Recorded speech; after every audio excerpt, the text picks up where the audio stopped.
Welcome back, focused learners, to another edition of The Explainer. Today, we're cracking open a case file that's going to absolutely twist your understanding of reality, storytelling, and what it actually means to solve a crime. We're talking about the world of Paradox Aleph. It's this mind-bending metaphysical noir. And, this isn't just your standard whodunit. It's a profound investigation into a story that literally fights back against its own plot, subverting every classic mystery trope you've ever known. Okay, let's dive right into this. I believe the pigeon. The pigeon doesn't lie. That right there perfectly sets our scene. Imagine this cynical, totally surreal world on a place called Oleander Street. This is where we meet our main guy, Detective Max Gemrs, operating in a city where physics is basically filing for divorce from reality.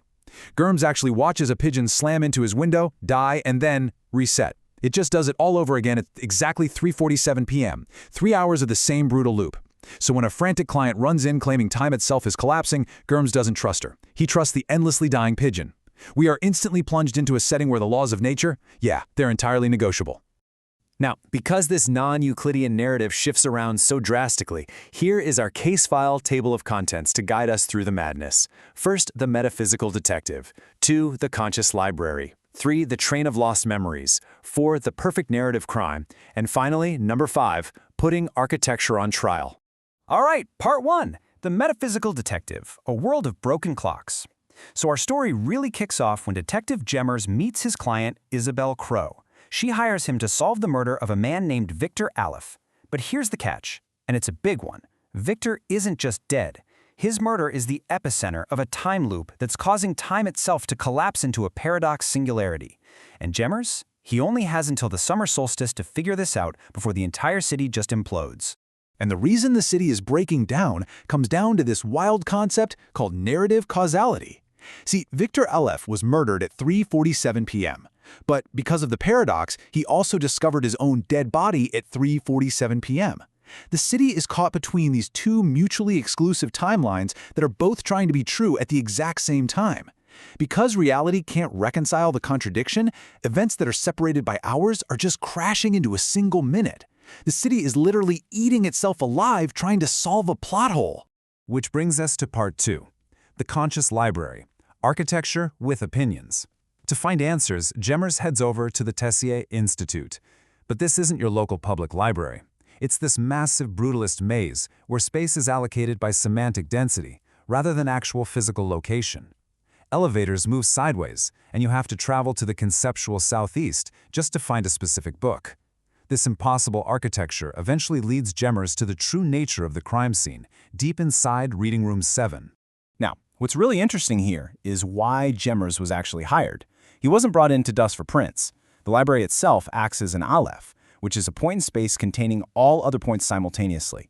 It acts as a generator of narratives that collapses quantum probability into certainty. Because Gemrs is an outsider, meaning he's a narratively neutral party, he was brought in under what's called the witness protocol. His sole job is to stand at the center of this massive paradox and just observe. By doing that, he forces the overlapping realities of the murder to collapse into a single, permanent story. And this brings us right to the core of the paradox. Victor Aleph wasn't just one guy. To build a machine that turns quantum mechanics into literature, he actually split his consciousness into 3 interlocking temporal variants. It's a lot like Borromean rings. You've got past Victor, who wants the library permanently sealed, present Victor, who just wants to maintain the status quo, and future Victor, who wants to force a catastrophic collapse to reset the city. They are all Victor, they are all in total conflict, and all 3 versions exist simultaneously. The murder was essentially an argument between timelines, but written in the grammar of death. Moving on to part 3, the train of lost memories, the Midnight Express. So just when Gemrs manages to stabilize the library by co-writing a new ending with it, the narrative shifts into this bizarre, high-stakes side quest. He gets an impossible phone call at 4 a.m., a time that technically shouldn't even exist in the city's topology, and he's summoned aboard a train that never stops, specifically to investigate a series of locked-room passenger deaths. As Gemrs starts exploring this Midnight Express, he realizes pretty quickly it is not a normal train. It's actually a mobile architecture of Victor Aleph's fragmented consciousness. Each train car physically represents a specific era or cluster of Victor's memories.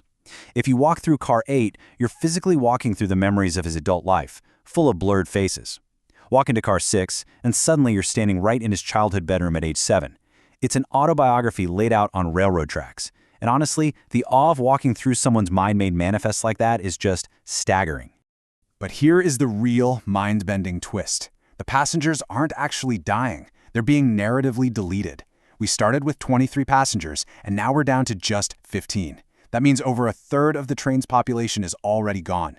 Eldest Victor, who's stationed up in the locomotive, is systematically erasing his own traumatic memories, car by car. So to stop Victor from editing himself into a blank slate, Gemrs has to do the unthinkable. He bursts into the locomotive and literally burns eldest Victor's library of foundational texts. He sacrifices the books to save the man's mind and keep the narrative intact. Let's move to part 4 and see how this all builds. The perfect narrative crime, the infinite library murders. 3 weeks after the whole train incident, Detective Gemrs is called back to the Tessier Institute. A mass murder has occurred inside the library, and this time around the scale and the implications are completely off the charts. 17. That is the number of victims scattered across the impossible geometry of the library. All 17 were researchers working on Project Aleph, which was a program designed to give the library true free will. And the wildest part?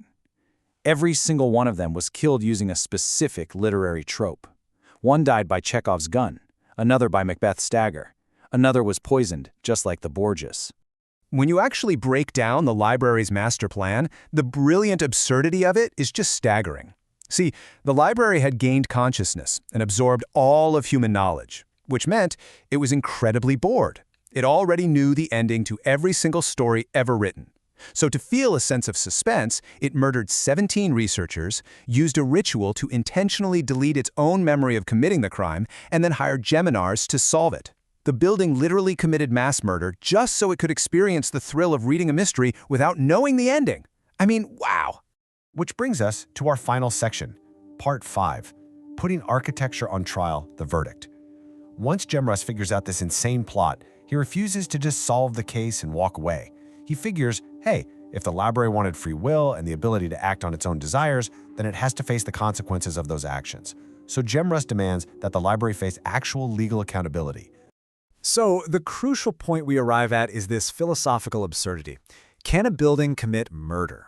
We are thrown into a literal courtroom drama built right in the middle of the library's atrium. It's the ultimate question of this whole explainer.